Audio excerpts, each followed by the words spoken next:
Yes, people. Welcome back to Premier League Unpacked episode 14 with my guy Tom in the cut. How are you, Tom? Bro, I'm feeling good, man. I can't lie, I'm feeling good. Well, we Um, got a lot to speak about, haven't we? we have, we have.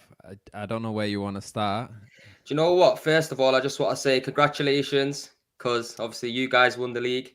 Aguero Uh, styly again. Obviously, it must have been a madness for you guys. I wish I could experience something like that in recent times. Bit jealous, bit yeah, hate, not gonna lie. But I've got to take my hat off to you guys. The consistency, the fight throughout the season, it's paid off in the end, hasn't it, really? But it's been an eventful week. Well, eventful last day, shall I say. There was a lot to fight for between the top teams, top four, relegation. Give me your thoughts on the whole day, Tom, including the champions, first of all. yeah, man. Big up the Blues. Definitely appreciate the congratulations.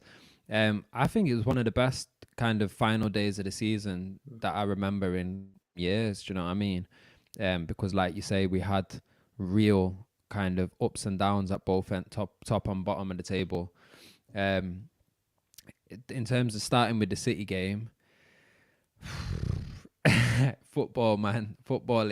It's not great for your health, is it? It's like it is a bit of a drug. Like the highs that you get are amazing, but they don't come without the low. Well, not necessarily always lows, but the stress and the strain. You know what I mean? Mm. Um, I didn't make it up to the game.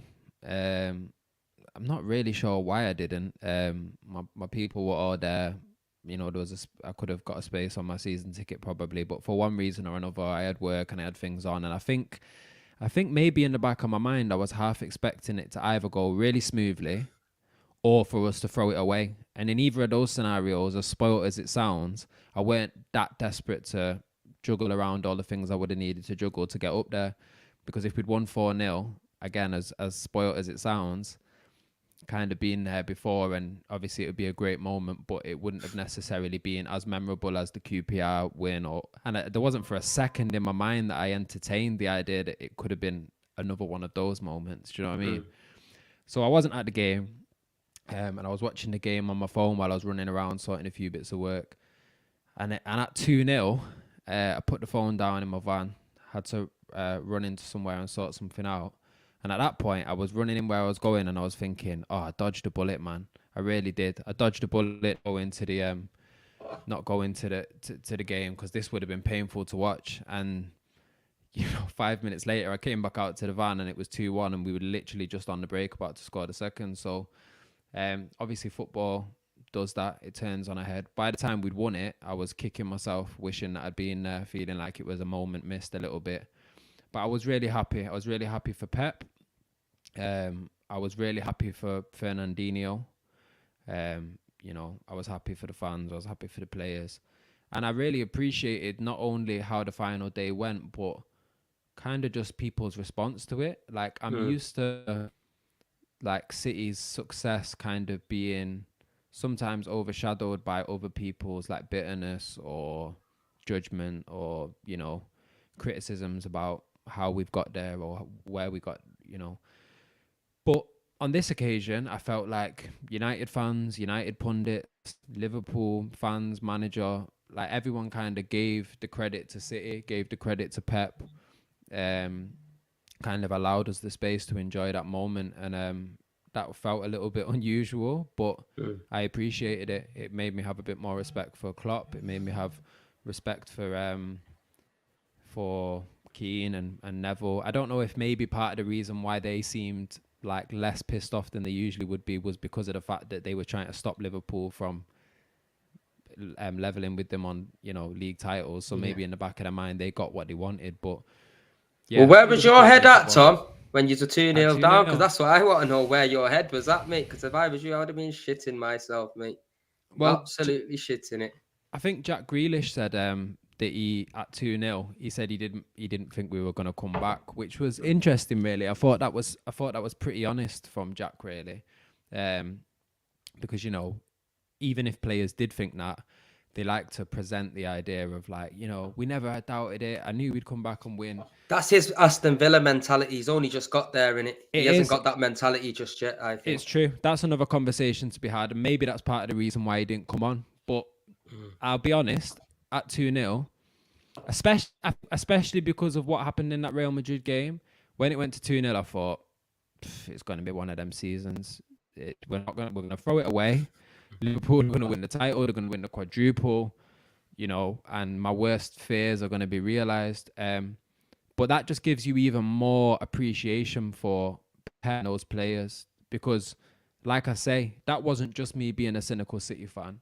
That was partly to do with what we experienced just a few weeks ago in the Champions League. And I think even for professional top-level footballers, it's hard for that not to creep into your mind at that point, to not feel like, oh, man, we've blown it before you've actually blown it. And in fairness to these players, in fairness to Pep, they clearly came out expecting that they could still do something. Great substitutions from Pep. Gundogan did incredibly well. He's an absolute bad man, him. Bad Honestly, man. Super the guy bad man. changed the whole game when he said, man, it was unbelievable. He really did. It's a weird comparison, but that game made me see a bit of Lampard in Gundogan for the first time. In particular, that kind of arriving late into the box, but as a player who isn't necessarily an attacking midfield. They both have an attacking midfielder aspect, but they were both central midfielders, I think, in the traditional like CM. And, but they both were brilliant at arriving late into the box and kind of. It just shows his mentality and the drive that he wanted to score them 100%. goals and the winner that he is. Because, like you said, he's not. You don't really put him down with scoring too many goals, and he gets the odd one here and there. But he's not, an attacking midfielder in that sense. But you know what? Yeah, the drive that he had, especially with that headed goal as well, bro. That was a top goal as well. Top finish, good setup as well. It was good play. But within 5 minutes, bro. Within 5 minutes, bro, they turned the game on the head. See Mo Salah celebrating to the Liverpool fans, and then someone's looking at him saying 3-2, and then he's just looking devastated. It just felt like another Aguero moment for me. 10 years on from that moment? Same kind of thing happens again. There was a lot of weird cycles coming round, I think. I mean, in fairness to Salah, I think them coming from behind as well, where they were at, I think that's natural, especially if you didn't know the score. And I think Liverpool, we'll come to that in a second, Marcel. I can see Marcel in the comments, and I appreciate you for being here today. You know what? And it's crazy, Tom, because it's like it's just neck and neck. Like, what is it? Liverpool's collected something like 51 out of 53 points since the turn of the year, and they still ain't won the title. It's a madness, isn't it, bro? Like, City are just on a next level as well. And I think that's where some of the appreciation that Liverpool fans, Liverpool manager and stuff showed to City comes from, is knowing that, like, we did what most teams have never done in the Premier League and still didn't win it. So they had to give appreciation. But before we pivot onto a bit more of those kind of topics, I just kind of, again, just feel like it was really impressive display to come back. I think Raheem Sterling, it's easy sometimes to like highlight Raheem when things are going badly, and then maybe appreciate him when he's like in like obvious kind of impact mode, like when he's scoring loads of goals. But when he's coming off the bench and having that kind of impact, it can go under the radar a little bit. But he created one. He was involved in another. Zinchenko done really well coming off the bench. Obviously it was a very emotional day for him. And obviously you could see the emotion that it meant to the fans, the way that they burst onto the pitch at the end. I think we'll come back to that later because there's definitely a conversation to be had about what's going on with all these pitch invasions. But I don't want to jump over there just yet. But it was a great day. I do have a question for you and for Marcel, unless you wanted to add anything to what I just said. To be honest with you, Tom, I think City just did their job in it. That's the bottom line of it. I think they got over the line. They shown fighting spirit, and that's what true champions do in it. This is the second title in succession, and you got to give them real good credit in it. And at the end of the day, I'm a little bit jealous because look at the fuckery that goes on with us. You know what I mean? I'm seeing man celebrating Europa League and that. Not for me. And obviously, we'll go back onto that. I'll let you ask that question though, because I know you wanted to ask me something. Yeah. So I think. I was listening to some of the kind of fan phone-ins on some of the radio channels after the game, and it was interesting that a lot of the conversation was centering around some of the pundits on the radio were kind of trying to push the narrative of like, well, it's all very well that City won the league, but the Champions League was what they wanted. And some of the City fans were calling up, and in fairness, some of the Liverpool fans were calling up and saying, for them, Premier League is the bread and butter. And I was going to ask Marcel, you know, if Liverpool go on to win the Champions League this year, would he swap them Liverpool win the Champions League? Sorry, this year, would he swap Liverpool's Champions League with City for the Premier League? And if they did, do you think Citizens and Liverpool fans would be happier with it the other way around? Because I think the narrative has been all season that, like, you know, what City really want is a Champions League, what we really want is a Champions League. And it's hard as a City fan even to kind of separate how happy we are about this Premier League from how disappointed we were about the Champions League. But now that it's happened, there is a part of me that really feels like getting this Premier League title after Liverpool pushed us so hard, and after the Premier League was so competitive this year. We've spoken before in previous weeks about how competitive it's been in terms of the quality of teams on the day. The fact that a Crystal Palace on the day can come and give anyone a game, a West or Wolves, as we see with Liverpool on the last day of the season. Even us going 2-down to Villa, you know, they played really well, actually, for probably 85 minutes of that game. 80 minutes of that game, they looked really well drilled. So to come out of what has been one of the most competitive Premier League seasons in terms of just quality throughout the league and come out on top, I think that is in the same realm as City getting that first Champions League title. Even though that's still a monkey on our back a little bit, you know, it is hard to say which one I would prefer now we've got it in our pocket. So I don't know. I'd be honest on your feels. view. Obviously, we'll wait for Marcel to reply if he is listening still. But yeah. I just personally feel like if I was a City fan, I wouldn't really be asked what anyone's saying about the Champions League, because I'll be confident within the next 5 years I'd win it anyway. Do you know what I mean? Definitely. So realistically, you've won the Premiership, and that's a massive achievement in it, because at the end of the day, you're going up against a Liverpool that's probably one of the best Liverpool's sides ever. And with one of the greatest managers probably ever to manage them. And you're still pipping him, whether it's a point, whether it's by goal difference, it's still getting over the line. In the Champions League, it's a cup competition. Anybody can get knocked out. And sometimes you got to get a bit of the luck of the draw as well. So in certain senses, I'd be honest, because we've not won a Champions League, I would like to win a Champions League. But at the same time, because we've not won a Premier League for so long, I'd love to win a Premier League as well. But obviously, that's looking from an Arsenal perspective. Here's Marcel's response. Yeah, that's a fair and honest response from Marcel. And I think I probably, if you'd asked me earlier on in the season, I probably would have taken the Champions League. In fact, I think I remember a conversation with my brother where we kind of both reluctantly said we probably would take the Champions League. The only reason I thought Marcel might have said the other way around is funnily enough, you know, I've heard a few Liverpool fans saying, you know, the Premier League is Liverpool's, or the league was historically Liverpool's bread as well. I know Liverpool are the most successful European team in England, but the fact that they're that one title away from matching United, I wondered whether for some Liverpool fans that might have kind of swayed them into wanting to get that Premier League title. But fair enough, I trust Marcel's response, and I think both clubs and both managers can probably come out happy from this season. You've seen how much it meant to Pep. You know, he was crying at the end of the game. I think part of that was relief as well. I think they know how hard he's worked this season, and I think not achieving anything from it, not getting any kind of reward, would have been too much to take for the amount of work that they'd put in. So I think that was part of what the tears were from Pep. It was relief as much as anything else. Relief that all the work that they put in this season and everything that they'd built hadn't gone to waste. You know, it had come out. And it could all still not all go tits up for Liverpool, but if they lose that final against Real Madrid, then they've just won the FA Cup and Carling Cup, well, the Carabao Cup. So obviously, I'm not saying that they're two trophies I'd like to win as well. I'm not knocking them, but from the standpoint of winning a quadruple to just winning them two, it's a bit shitty, isn't it?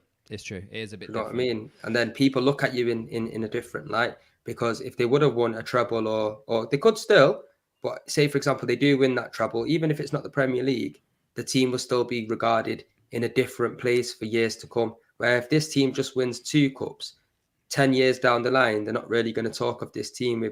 They will, but if they would have won do you know what I mean, innit? I know exactly the difference. What you mean. So FA Cup and Carling Cup now, because of the level that Liverpool and City have set, and because of the level that Arsenal and United set back in the day as well, and Chelsea going and winning European titles, it does feel like even the FA Cup but definitely the League Cup have almost become kind of like, they're just like sprinkles at this point. Do you know what I mean? They only mean anything to these two clubs today if you go and do one of the other two. Otherwise, it's almost been like I wouldn't say a failure of a season, but if Liverpool just end with the FA Cup and League Cup this season, I don't think that they're going to feel like that. A great outcome for the quality that they've shown and for the amount of games that they've had to play. Same way that if City finished the season and had just won the FA Cup or the League Cup or one of both, I don't think that they would necessarily feel like that was a successful season. And that kind of tells you about the levels that these two teams have set and the expectation that League Cup and the FA Cup are just like things that you add into the mix to be able to call it a treble or call it a quadruple. But on their own, they don't mean much to these clubs anymore. So Liverpool do. Obviously, these are fighting for the big boy trophies, isn't it? Like, it's understandable. There's always levels to everything. And at the moment, like City and Liverpool, the levels above most teams, even Real Madrid and stuff like that. Like I said, Real Madrid might have knocked Man City out. But back in the day, or whenever you've seen a side play with Real Madrid for 85 minutes, you know what I mean? Yeah. Like, that doesn't really happen. And it's a shock that City got knocked out. So you can see that the levels that both teams have achieved and both teams are playing at. And I personally think it's going to be hard for anyone to kind of break that cycle. I see Ten Hag coming in and saying eras change and stuff like that. He is right. But at the end of the day, I don't think Klopp and Pep are going anywhere anytime soon. I think they're young enough to keep progressing, being loyal to the team and keep building maybe another 1-2 teams if they are winning shit. And they've still got that rivalry against each other. So I think it's sad for everyone else. I think Newcastle potentially could eventually come into the question 5 years down the line. Well, within 5 years, because they got money, mad money. And when you got that kind of money, you can look at you guys. You eventually. Get me? Yeah. These make you look like babies, the amount much money they got. Do you know what I mean? And also, Middle Eastern owners seem to know what they're doing. They seem to go about things the right way. If we're going off, I mean, I know Saudi Arabia, Dubai, it's a little bit like generalization saying Middle East. It's like European owners. If you had a German owner and a Spanish owner, like, they're not the same country. But if you look at the way that kind of the City ownership has gone, the investment in the club, but also the investment in that region of Manchester, investment in the youth setup, investment in education. I think if these Saudi owners are clever, and I think they probably are, they will be seeing this as not only an opportunity to invest in Newcastle Football Club, but as an opportunity to build up Newcastle, the city, through the football club, and then to have to, because I think that in some ways,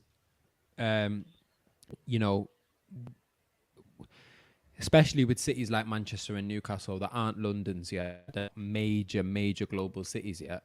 I think some of these owners really think that we can use these clubs to be an instrumental part of building up these cities to be in kind of global cities. And then we almost like own a city almost in the UK, or we have a major stake or major control over a city in the UK. And that's obviously like a power play, politically, economically, whatever. Do you know what I mean? So I do think that they're probably not just going there there's a reason why they picked Newcastle. Do you know what I mean? They've picked a club that's but Newcastle's city, fan base, I'm telling you, Tom, sick. Yeah, like, I just came from there, and I'm telling you, the best, like, by miles, the best atmosphere that I've seen this season. Different. You know what I mean? Unbelievable. Obviously, the stadium's going to need work. You know what I mean? They let man walk for miles and miles up the stairs, and that to kill you off before you even get into the stadium, so you can't even sing and that. You get me? Yeah, clever stuff, But it's just an old school ground with a big capacity. Everyone is a proper footballing people there. You get me? True. And to be fair, it's a good buy. Like, if I was one of them guys with bare money, I'd look at Newcastle and think, you know what? Decent club, good history, good fan base, decent stadium. Why not invest my money there? Especially if you're not going to be getting it for you're going to get, how much did they pay for it? 300 million or something like that? Chump change for them, man. Exactly. It was like 30 quid to them. Found man in a bargain bin in a charity shop. But listen, there ain't going to be no charity shop within the next 5 years, bro. Best believe that. Them man are going to be coming through hard, bro. And like Arsenal's, Tottenham. Well, maybe Tottenham, if they carry on in the Champions League and invest smart this summer with the manager that they got, because they have got a top class manager. It might be different for them. But obviously, I've not even touched on Arsenal Football Club, bro. I've I've not put nothing out. I've not posted anything because I couldn't give a fuck, mate. I'm telling you, I've been vexed because this Arteta guy, bro, he's had ample opportunity to cement fourth, even before the Tottenham game. Like I said to you on Premier League Unpacked before, Tom, before the Palace, Southampton and Brighton game, this is vital. This is right. This is hit. Even though we maybe don't expect to beat a Chelsea, you get me? Because I would have expected to beat United because they're not that great, and I would have expected to beat West Ham. Maybe a draw, but I would have expected to beat them. But if we would have won them 3 games, or even 2 of them 3 games, we'll be in the Champions League right now. We've had ample opportunity. We fucked it against Tottenham. We had an opportunity against Newcastle. You get me? Fucked it there, didn't we? And then we're going into the last day relying on Norwich, bro. Yeah. Rock bottom, Norwich. Not to like scrape a draw, to go out and beat them. And then just to take the piss, they absolutely spank them 5-0 as well, just to say, right, see that hope you had. Yeah. Knock it for a 6. Get me, bro. But I just feel like Arsenal Football Club, we ain't going anywhere anytime fast, bro. I think, they've seen slight developments in certain situations and certain areas, but the mentality, the experience isn't there. I think if we would have had an experienced manager, we would have definitely got over the line into the Champions League. This man here has been treated a lot better than Unai Emery had. He's been given money to spend. He's been given time. And yet he hasn't, he's won one FA Cup. But for me, it's not the same. You get me? Unai Emery had us playing good football, had us up there, had us in the Champions League spots. Obviously, he finished 5th, but he still was there competing. He's had us in a Europa League final. But it's like, for some reason, I don't know what it is about this guy that they just love. And obviously, regardless if I like it or not, he's going to stay there anyway. So now these men have to back him in the summer. But the problem is we're shopping in a different market now. And that's no one's fault but our own. Yeah. These men didn't buy in January. These men fucked it. They let Aubameyang go, which I didn't. I'm not arguing with letting him go, but bring somebody in. Mm-hmm. Don't let your main man go and never have to rely on Eddie Nketiah. And it's interesting because I remember at the time you talking about in the January transfer window about the need to strengthen, and I think at the time we were thinking about the need to strengthen to capitalize on the opportunity to get 4th. But it's interesting because in hindsight now, and this is not something that I thought about at the time, there are certain big name players that Arsenal might have had a better chance of getting in January than they've got of getting now. Potentially, I mean, in fairness, in January, that was before you went on that run. So maybe in January, players weren't looking at Arsenal thinking they could get 4th anyway. But now that they know for certain that you haven't got 4th, and they know that they're signing up for UEFA club football, for European, Europa League football, it's a problem. And I think I said this to you, I kind of mentioned this last week, but it's not only that players are going to look at this situation and think, I don't want to spend a season outside of the Champions League. But it's also that players are going to look at Arteta as a man who hasn't proven himself anywhere else. And unfortunately, what happened in these last few games of the season and how that reflects on him is different to if the same thing had happened in reverse with Conte. Let's say things had happened the opposite way around and Tottenham had found themselves in pole position and thrown it away and Arsenal had got 4th. I don't think that would have really affected Conte as much going into the transfer market, because I think there are players that would have seen him, would know his track record, and would be willing to put their trust in him that they could deal with a season of being out of the Champions League, because they think, a year in the Europa League without Champions League football to stress us out and with Conte at the helm, we could be pushing for top 3. And then the year after that, we could be really pushing to do something because Conte is really that guy. Whereas for Arteta, players are not only saying, I'm going to be a year out of the Champions League, but a lot of players are going to be looking and thinking, is this guy a nearly man?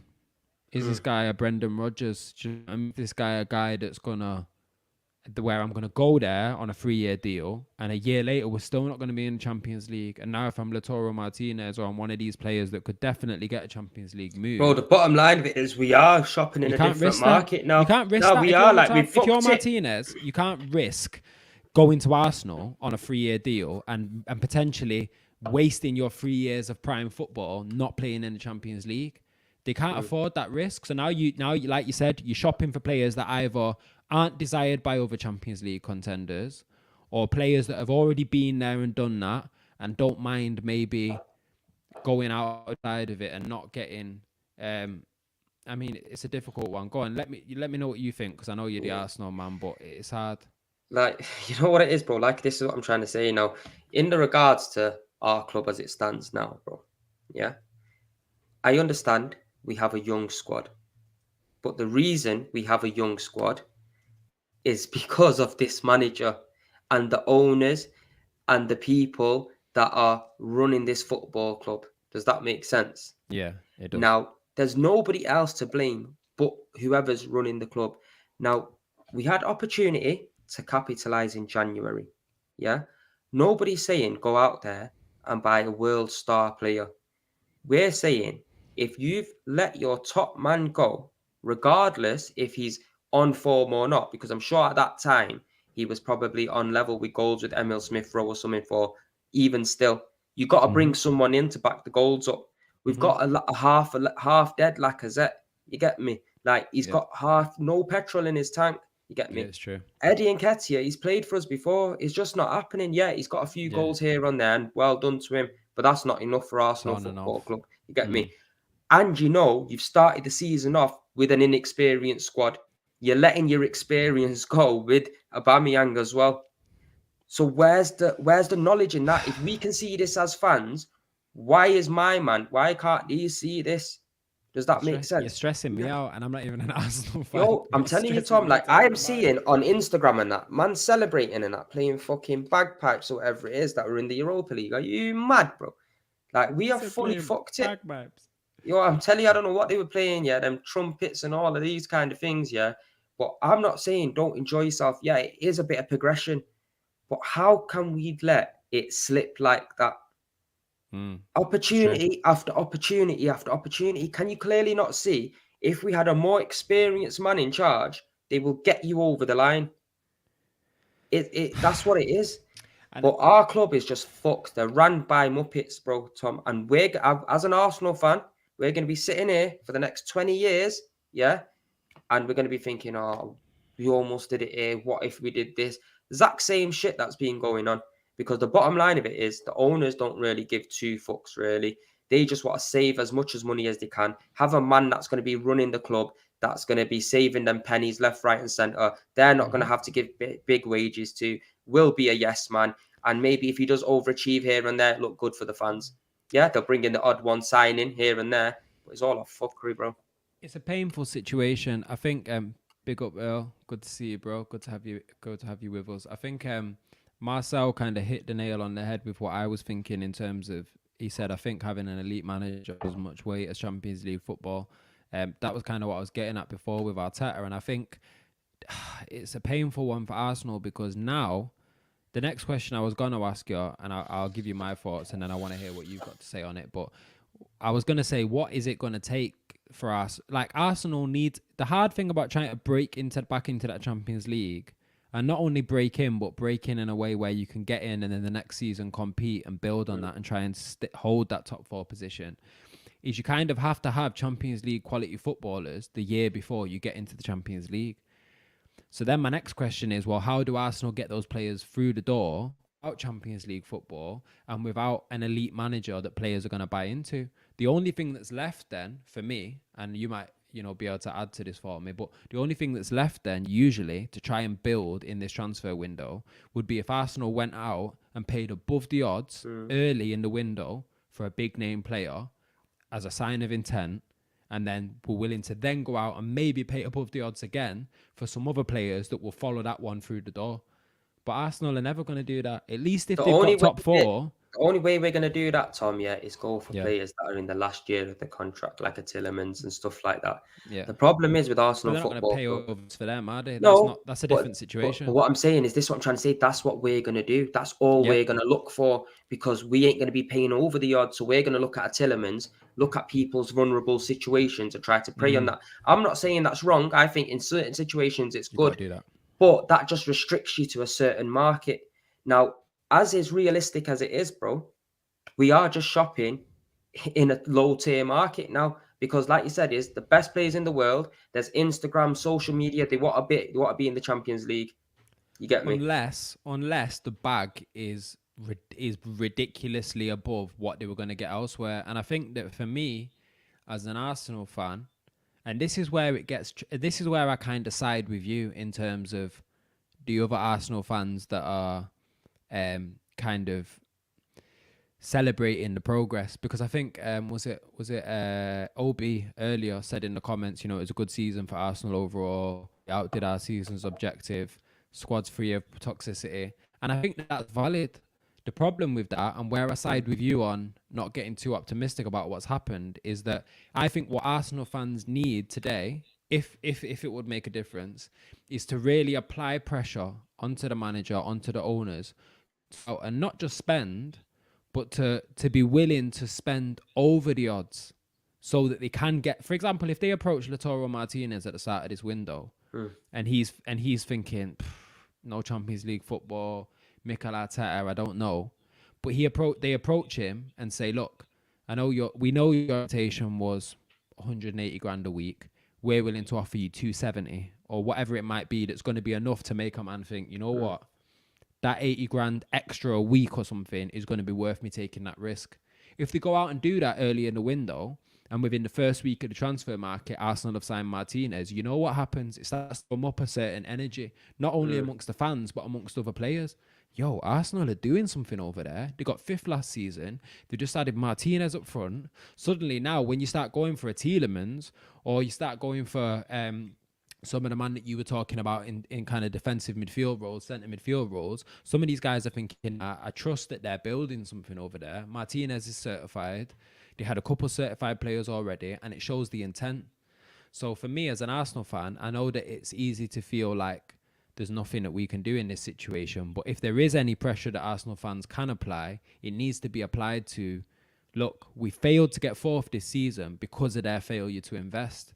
And the price that they should have to pay for that now is paying over the odds. Like, they should have to pay the price of not taking that bet early. Like you do in any time in life, if you don't go in the property market when the property is taking a dip and you don't take that gamble then, and then the property market starts coming up again, to pay whatever the price is today. And that price has gone up for Arsenal now because of the circumstances. Do you know what? Yeah, Tom, like, look, I respect everyone's opinion. At the end of the day, yeah, everyone's got their own opinion. As long as it's a bit sensible, and it, like I said, I don't know where people have this, oh, you have to be Arteta in, Arteta out, you get me? I've never thought this guy's going to get us to this place. And when you just look at it, they've just give him a 2-year contract. Yeah, I've tried to get with it. I've tried to support him, which I have supported him every time I go home and away, bro. I support him. I support the team. You get me? I haven't got no agendas. But the bottom line of it is, if we was proactive as a club, Tom, when we lost 3 games on the bounce and Conte was available and Tottenham had Nuno, we would have sacked him, got Conte in, and we would be in 4th right now. Because that's what Tottenham did. And to be honest, yeah, they might have had a Kane and a Son. However, it was Conte who brought in Kulusevski, and it was Conte who brought in Bentancur. Yeah? Which is what's made the difference. Yeah, now, it's true. If Conte came to Arsenal, he's got a better all-round squad to play with. Yeah, maybe we haven't got them 2 world-class players, but all-round, I would say we probably got a better squad. Everyone fit. He would have went in and signed them 2 players, or signed 2 players that would have helped us get over the line with that experience. And it's how he manages games. I think me and you off camera, we spoke yesterday. We kind of were having a bit of a debate about that Arsenal-Tottenham game and how they should have approached it.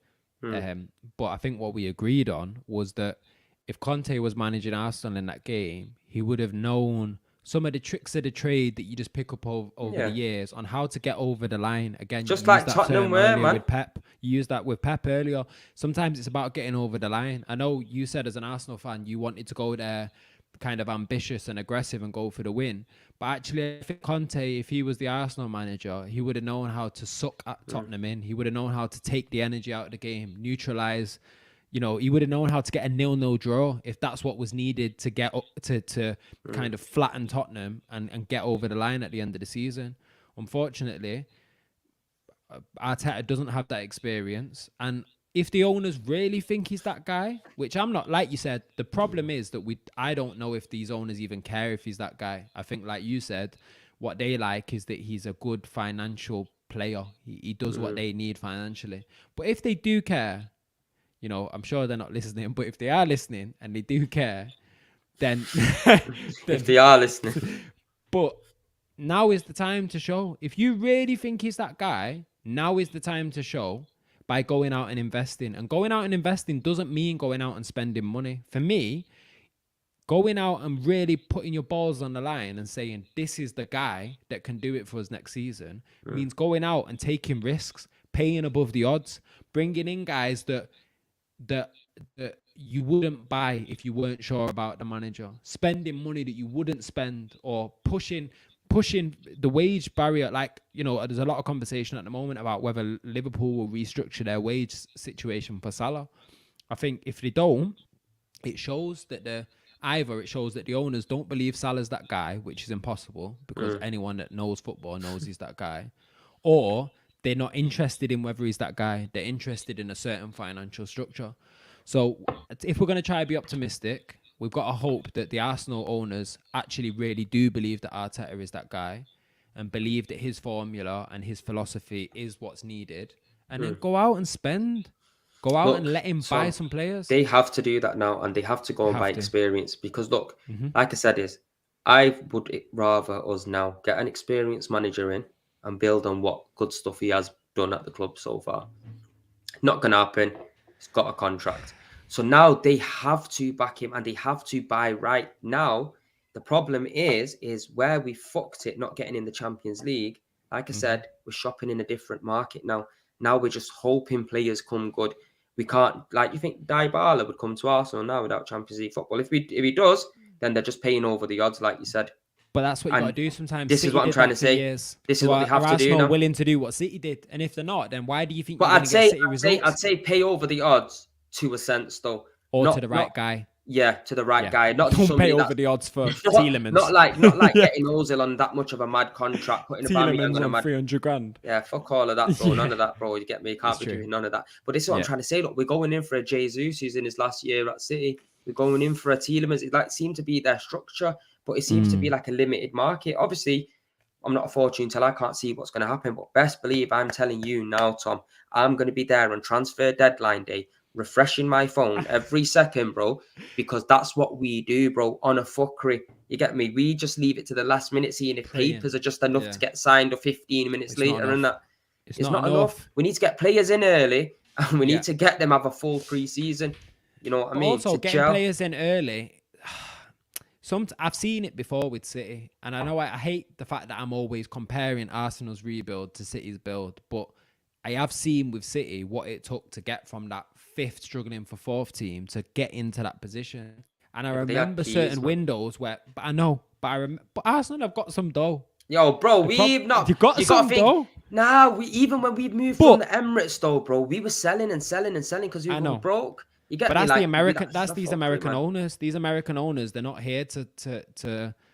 But anyway, we're deviating. What I was gonna say is that sometimes I remember certain windows with City where within the first week of the window, City had gone and got Robinho or somebody. Yeah, I remember. And it set the whole tone for the whole window. And he thought he was signing for United or something. Now the whole window, everyone's talking about what a City gonna do. Arsenal can put them in that place. If Arsenal go out and pay over the odds for one player, if Arsenal go out and say to Dybala, look, what would it take to get you here? What apartment do we have to give you in flipping Chelsea, Central London, whatever? Do you know what I mean? What do we have to do to get you through the door? If they do that for one man, I'll do that for Lewandowski, no problem, man. But that's what I mean. But if they do that for Lewandowski, I'm telling you that then when they go to approach Dybala, it's a different conversation.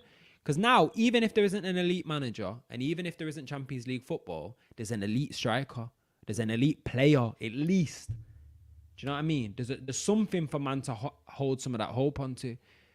Bro, this Arsenal conversation, listen, I'm getting lean off tequila thinking that we're here to celebrate City. Bro, are you mad, bro? Why do you think I've been sitting there whacking back my drink, bro? Yeah, but we're drinking for different reasons. Bro, I've not even done fucking no reactions or no bro. I've been feeling like shit, bro, because these man, know how to fuck your head up, bro. I'm telling you, because I'm not one of them, when I'm not feeling it and I'm not happy, bro, I ain't putting nothing out. I'm telling you now, because I'm genuinely invested in my team, bro. You get me, bro? So I just think, you know what? I don't even want to think about Arsenal. I don't even want to look at Arsenal. And then you think, bro, you got the summer now, yo. It's a mad thing. You get me? Like, got to deal with what's just happened now. Got to deal with looking at shit signings getting linked to our team. I thought we was about to get positive. Positive. It's going to get even worse, bro. I'm telling you, we're going to be moving on to the fuckery at your football club that I never expected Man City fans to go around poking man in the eye. Wait. Before we go there, if you'll raise your glass again, I just wanted to say love to everybody in the comments. Love to yourself. Like, it is the last episode of the season. I know we usually do this kind of talk at the end of the show, but I just thought, because for us, licked off this tequila now, total shots in. but fuck it, it's the last game of the season, it's the last episode of the season, and I just wanted to say thank you to everyone that's in the comments. Thank you for everyone that's watching back. Like, you know, we're still learning, we're still growing. I know Premsy's been doing this thing a little bit before I got on board, but this is episode 14, 15 for us. 14. You know, we had a good run coming into the end of the season. And you know, it's been a really positive experience, and it's been a good achievement for us to get to where we're at today. We've got a lot of plans and kind of hopes for where we can take this next season. We've got ideas for what we can do over the summer months. But I just wanted to toast and appreciate everyone that's here supporting us tonight, everyone that's watching it, everyone that's giving us the kind of energy to come back and do this week in, week out, because, you know, we're here and we're you know, we've got to have hope, especially Arsenal fans. And I know there's a lot of Arsenal fans in the comments. We need this shit. Listen, don't. I they knew got you the was empty head. Listen, yeah. Before we move on to this, Tom, I just want to say to you now, that's a disgrace from your fans. Oh, why are you still holding your glass like we're toasting to the empty-handed disgraceful fans? I was trying to toast to progress. I was trying to toast you. Big up Marcel. I love that. And you know what? Marcel is one of the people that just amps man up every week. Big up Earl. Big up Mystery 333, even though he's talking shit about the empty hat. You know what I mean? Big up RK1 Ace. Big up all the people in the comments. Big up all the people supporting. We're here, man. And you know what? Honestly, man, everyone's showing love. Everyone's showing love, man. And I literally, I say exact same what Tom says as well, man. Just appreciation, raw appreciation. And you know what, people, if you're watching this and you're not subscribed, make sure you subscribe and like. The more likes it gets, the more it gets pushed out there, people, and do appreciate it. Go on, Tom. Let's move on to the fuckery now, because it's an actual vital talking point now, because this can't be happening in football. You get me? Man can't be just coming on the pitch and attacking players. Not on at all. So there's 3 questions, I think, that if for anyone that hasn't already kind of clocked on to where we're going, we're talking about the pitch invasion at the end of the game, and kind of more importantly, you know, the accusations about Olsen being kind of attacked and abused as he came off the pitch, which is some bullshit. I ain't gonna hide from it. As a City fan, you know, it's one thing coming on the pitch. Even that in itself is touch and go, especially in the current context, knowing what's been going on in the last few weeks. But to come on and start attacking the goalkeeper when we've won the league. Yo, bro, it's crazy. I couldn't believe it. Bro, I would have been running past him saying, yo, my bro, touch me down. Do you get me? Let him free. I love that. I love that. Man. You didn't get near any 3 of them. Like, thanks for playing your part. I remember when City beat QPR on that last day of the season, and some of the fans rushed the pitch. I mean, it was a bit different because we had some ex-City players in that QPR team, but the City players were celebrating with, man. I think, was it Jibril Cisse that was in the QPR team? Yeah, I think so. Cisse was red hair in it, and he was dancing with the City fans. Like, it was, man brought the opposition into the celebration. Like, yo, you man played a part in what just happened. So there's 3 questions I think we need to get to in this kind of thing. 1 is, how do we feel about what happened, or how do we feel about the pitch invasions? 2 is, what do we think is causing it? Why has there been this sudden surge in the pitch invasions? And then 3 is, how do we stop it? Because it can't go on like this. Do you know what I think as well? 1 Tom? first, what do you think about it? And then 2, why do you think it's happening? First of all, I think it's absolutely disgusting. At the end of the day, like that should not be happening. I understand running on the pitch and being happy and getting excited and hanging on the goalpost, and I understand that, you get me, because you're excited, you're buzzing, but you can't be coming and attacking a man you've not even lost. You get me? You've won. You get me? Like, You can't be doing that. Like at the This end is of the what I'm day, that's telling, man. someone's dad, someone's brother, someone's son. You get me? And you got, like I said, it's with Someone's Patrick goalkeeper. Vieira. Yeah, so look what happened with Patrick Vieira. You're just going to do that to the wrong guy, and you're going to get your ass bust up, because that's what advice I would give every player. At the end of the day, yeah, pull them knuckle dusters out your shorts, yeah, start clamping, man, because it is not on. Because next it could be someone coming and stabbing someone. I Do you know know, what I and that's mean? where it gets crazy. I wish And me and you then had been on the pitch, because I know that if me and you had rushed that pitch in celebration and seeing man doing that to Olsen, nah, we it's would have crazy, started bro. on sighting, man. Man would have It's become crazy. celebrities, just It's on sighting crazy. fans, You know protecting what though? But Olsen. even putting all the laughing and joking aside with it, Tom, like it is actually bad. You get me? Like, look with the Vieira situation. Like, even though Vieira attacked my man, you get me? He's an older man in it. At the end of the day, yeah, if you watch that footage of the guy cussing him and putting his fingers in his face, like it's just not on. Like football, there's thing having banter. If you're gonna be violent or whatnot, yeah, then they need to start paying for more security, because then players from other leagues might look at it and think, well, do I really want to play there? Might get It's poked true. up on the pitch. Do you know what I mean? London's already known for its stabbings. Do you know what I'm saying? So it's easy access to players, which should not be the case. And you just said then just sparked a thought in me, like we see it on the TV and we're used to seeing like the players and then all of these thousands of fans, and it almost becomes like normalized to a level where we don't really comprehend what it's like for a player. Just take away the pitch invasion. Just we can't comprehend what it's like to be a player and be on the pitch and to have 50,000, 60,000, 80,000, 40,000 people in the stands around watching you, because we're only ever part of the 40,000 or part of the millions that are watching on TV. I've been on stage and performed to a couple hundred people, and I can tell you how it feels to be in the center of a few hundred people watching you. Okay, that's not man that are trying to rush the stage and attack you, but Yeah. imagine the intimidation that could come with just being on a pitch as a single individual, just as a one man deep, and then there's 50,000 man around you. Now imagine you're on the pitch, the game's over, and the pitch starts getting rushed by people that aren't your fans. Like you said, never mind just getting poked. Like, just the sheer volume of people. Like, you're one man deep and there's hundreds of thousands of man rushing the pitch. Like, that must be a terrifying experience, because my first thought was like, no, what, like, not that I wanted to give a pass to what anyone was doing, but I thought, man were kind of doing that little Shermy behavior of like slapping him on the back. No one like bombed him in his head. But actually, then I realized it's not really about even what people physically did to him.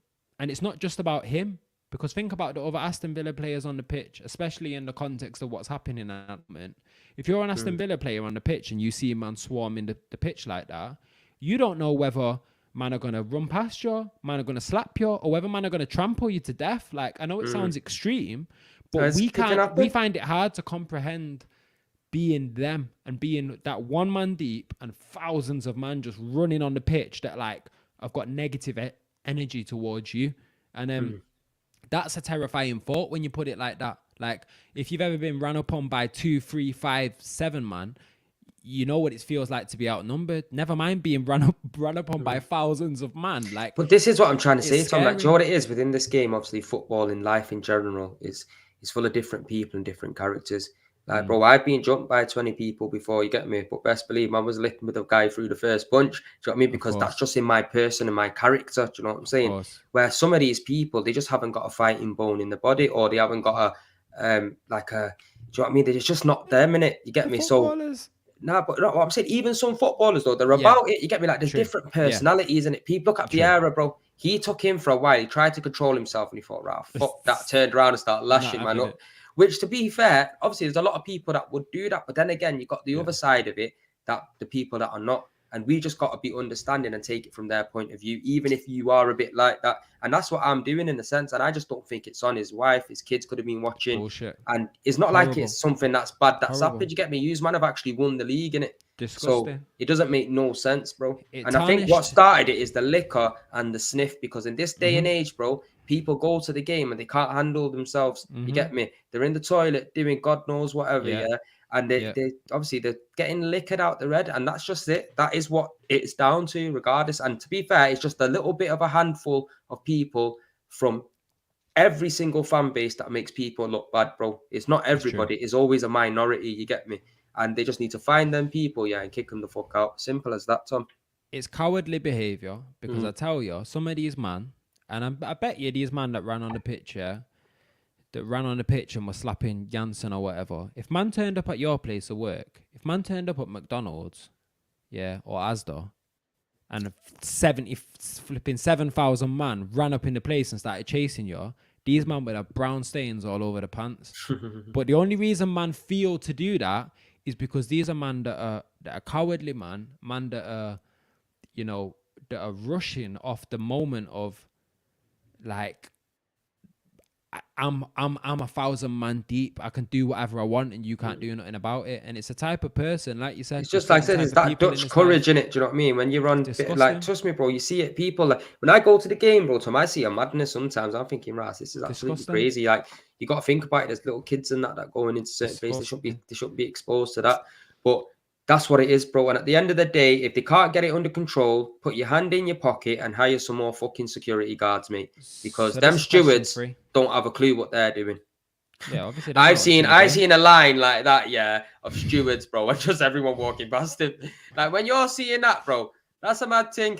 So this is question 3, and this is so we've talked about how we feel about it. We've talked about why we think it's happening. Although I have got one more point on why I think it's happening, but then after that, let's get to what we think we need to do to stop it. The other thing I was going to say about why we think it's happening, I do think what you said. It's drugs, it's alcohol, it's cowardly man, but there is clearly a trend that's happening. We went from all of them drugs and cowardly man were already in the stadiums a few years ago, and this wasn't happening. And all of a sudden, there's been a rush of this behavior happening.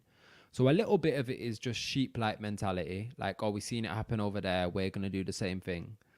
But I do think a little bit, maybe, and I might be wrong, but a little bit of this behavior just suddenly manifesting all over the Football League might be a little bit to do with COVID and the pandemic, and man being bottled up inside, and man being stuck in the house, and man not being used to being outdoors, being amongst people, and the effect it's had on people's psyche, and the desperate craving for kind of just being back amongst people, and how that manifests in different people. Me and you, that's I never. Understand that. Me and you, think that's never no going to manifest, excuse, bro. Like, at the it's end not. of the day, No. I'm no, never. you're not saying you're saying that. I'm just saying that's no excuse in general. Like, bro, regardless of all of that, like, bro, that's not on in it. Like, at the end of the day, you got to act responsible as an adult as well in certain situations, bro.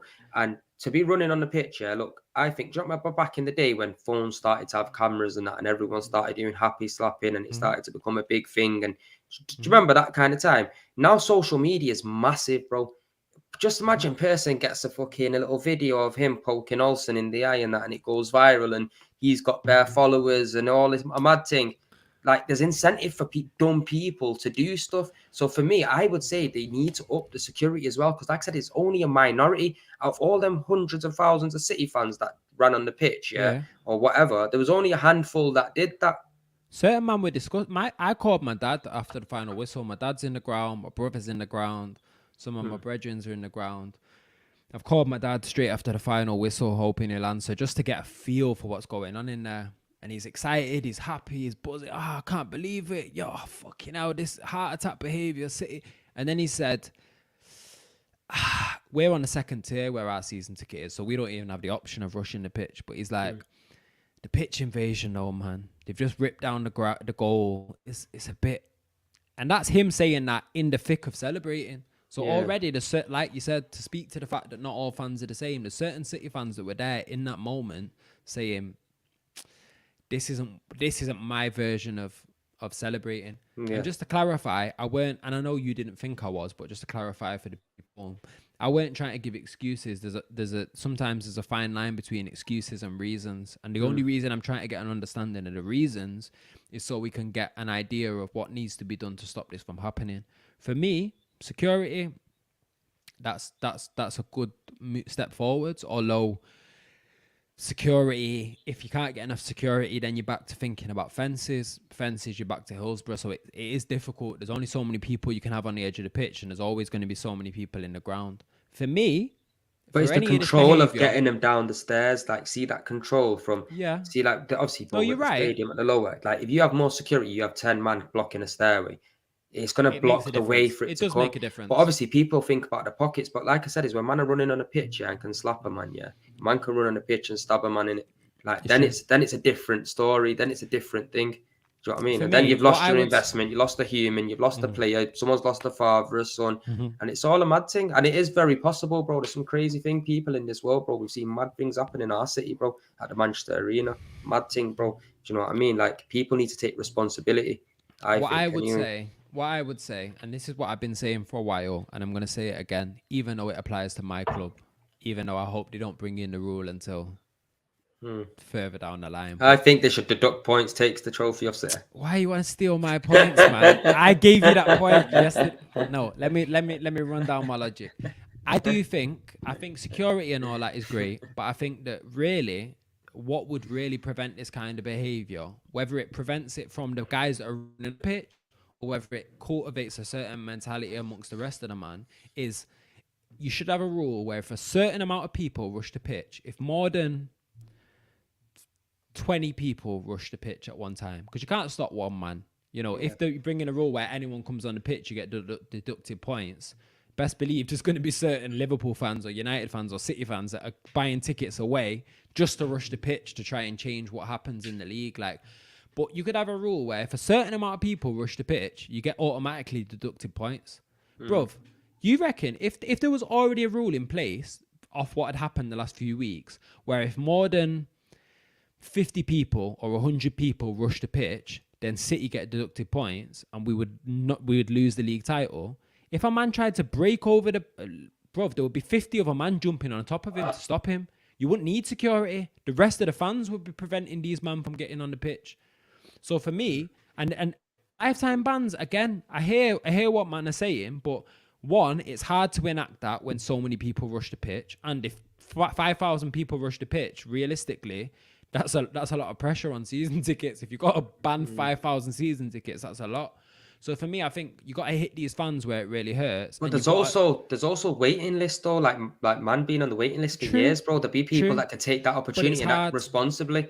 But it's hard because there's certain man that will just rush the pitch regardless because they don't give a fuck. So for me, but even if you do rush the pitch, you've got to act responsible in it. Like even if they add more cameras or more security in that sense to analyze and see where it's coming from, they've got to do something like that because, like I said, they've absolutely fucked it. Yeah, now people have seen that as well. Yeah, it's not like it's not happened before, but now it's still really, when you think about it, bro, I can run on that pitch at the Emirates if I really wanted to, innit? Like there's not really much security to it.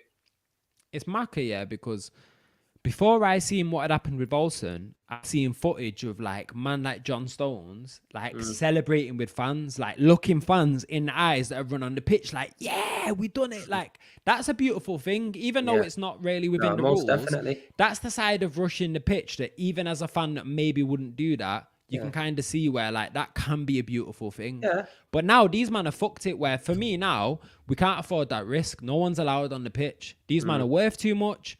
And also they're just humans and there's too much risk involved. So for me, there's only one thing that affects fans enough that will make other fans become the security. Deduction. No, I think you're right, Tom. Money, this don't affect these man. They don't have to pay. If I'm seat holder row Z seat 52, I don't pay if City get fined for me shouting some racist abuse. And that's the other thing.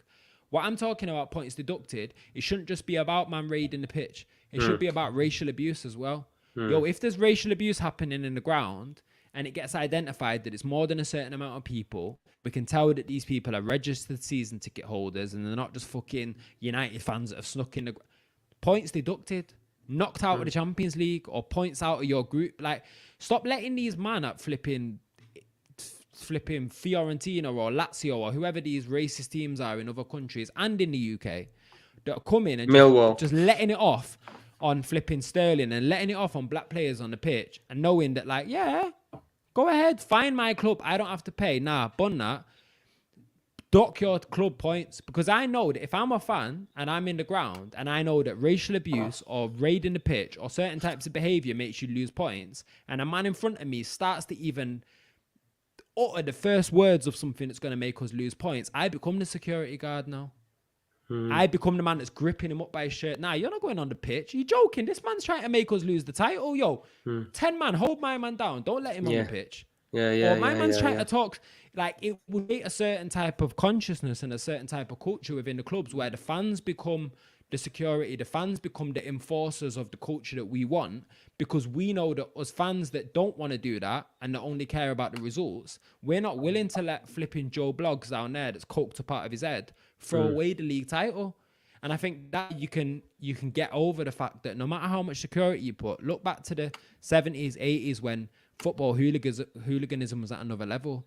They couldn't put enough security down there. So then they had to start putting metal fences. But then seeing what happened, man was getting crushed against the fences. So that's no longer an option. Yeah. So for me, points deductions is the only way where we can create a culture within the ground where man that ain't, like me and you, and certain man might be cut from that cloth where we're going to speak up if there's a man in the ground being racist, or we're going to speak up if there's a man in the ground behaving a certain way. But a lot of people, that's not their nature. They might feel like that's disgusting, but they ain't got it in them to say something or do something.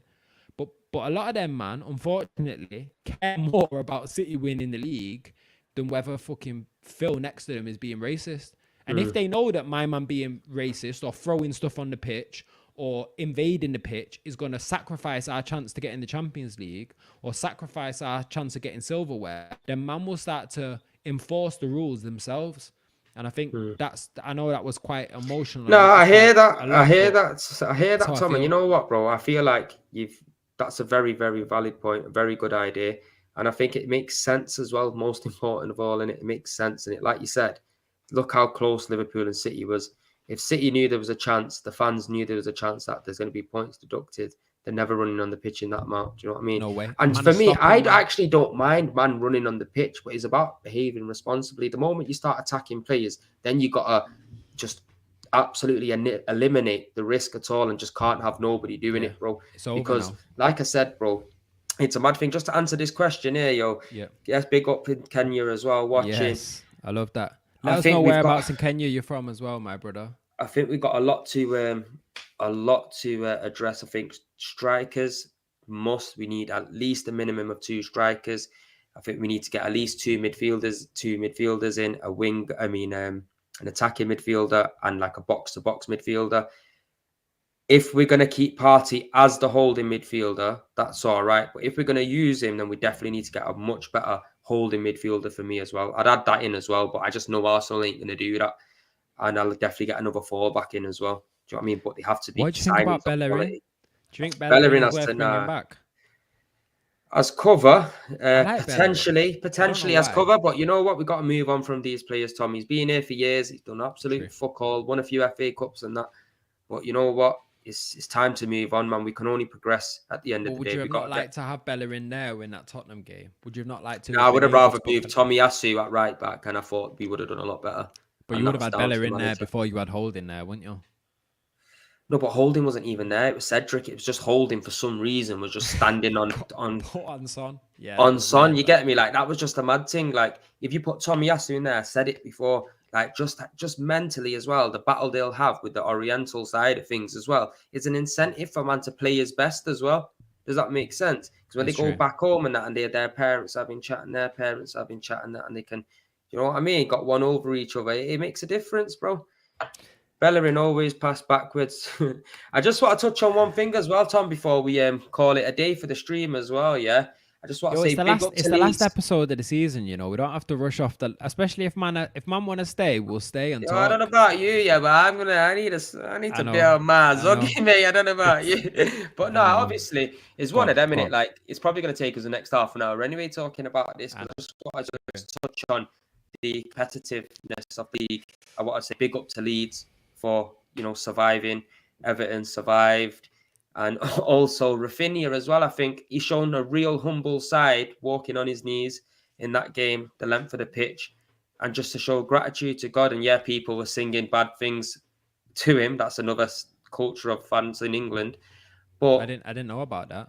So Rafinha, he was. I know about him walking on his knees. Yeah. So if you watch the video, they were like, obviously, just basically kind of like chanting, saying, "What the f are you doing?" in it, like in a sense. But obviously, maybe people don't understand stuff. Ignorance, yeah. But at the end of the day, that's his culture. That's what he believes in, and I think it's quite humbling, to be honest with you. You know, bro. And there's players like that I wouldn't mind in Arsenal Football Club. You know what I'm saying? hint, hint. You get me? I'll sign him in an instant. You know what I mean, bro? I'm hearing he's Like, going back. Barca are just out here yeah. mopping up mid-table superstars. Well, what are you It's trying to shame. say, bro? Nah. The last I'm player not they saying that. signed was Aubameyang. Get me? Like, I know we've been, you know what I'm trying to say. And you know what, bro? I can't even really stand there and just like defend Arsenal in a certain sense. Like, I'm very disappointed in them. Very disappointed, Tom. And I can't even be asked cussing them off and all that, bro. I'm just actually disappointed. Go on, what you want to say? Seeing as though it's the last episode of the season and we're on some relaxed, unprofessional behaviour, do you reckon you can hold it down and talk about Arsenal for 2 minutes while I run to the toilet? Because this tequila's just running through me. Yeah, and I have got a few last. You know what, though, people? But I know Prem can hold it down. You know what, people? We're just going to end the stream there as well, because it's been on for an hour as well. It's true. People. I'm just going to say, obviously, people, big up. Thank you for tuning in. Yes. We will be back in bits as well to talk about transfers and stuff like that. Special shows throughout the summer, people. So make sure you are keeping an eye to tune in as well. Like I said, if you're new, make sure you're subscribing. Check Tom out on Instagram as well.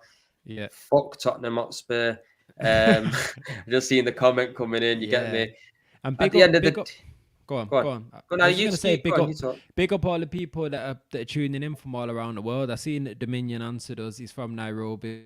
Big up the people them in the capital. We've got I got extended family out there in Mombasa and in Malindi and that. So definitely check in again, bro. Like, we appreciate you being here. We appreciate everyone in the UK or beyond the UK. I think we had someone from Canada last week. Like, that stuff's still not lost on me. Like, man could be checking in from around the world. And like you said, it's the end of the season. We're going to try drop some kind of dope content on you over the summer, whether that's live streams, whether that's me and Premsy linking up in person and doing some kind of other interesting stuff that you're not seen before. But I know we got a little wait till the start of the season next season, but we got to keep this together, this community that we've been there. It means a lot to us. And I just want to say, people, as well, I just want to say to Arsenal, fucking wake up, smell the bacon, and get an experienced man in. And if you don't get an experienced man in, because I know you ain't got the bottle to do it, invest and spend on the right players this summer, because we can't be asked as fans going through this cycle of not winning shit for fucking 20 odd years, and it'll be the next 20 years. I'm telling you now, bro. So if any of you motherfuckers are listening, I'm telling you now, do something now, people. And on that note, we're going to end the stream. Cronky is mystery free. That's why he wants to love.